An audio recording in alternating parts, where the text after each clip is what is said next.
Steve and I have a 2019 Nissan Murano here in the garage, and we're going to show you how to replace the air filter in it.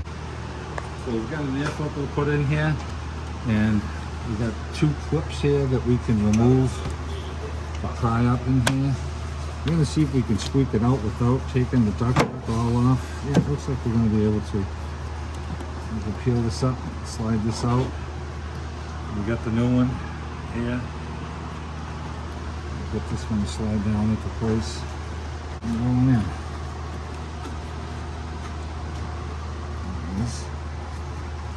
Okay, make sure you fill all the way around, it's all settled down. Nothing's crinkled there.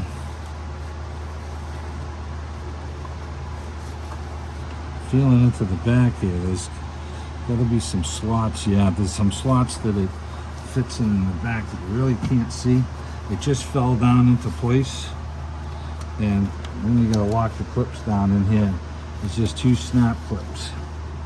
And there's the second one. And you see how it's sealed tight here? That's what we want. And in the back, I have to get the light. Yeah, we'll get the light for you guys. It's tough to see down in the back, but there's some flat spades that go into the back on the back side in there. Okay. That they slide into. Yep. And you can look at the air cleaner coming down here. You can see the gap, it's nice and tight so that you know it's in right. And if it wasn't in right, you'd be able to lift up on the back of it and you can't. So we know it's in good.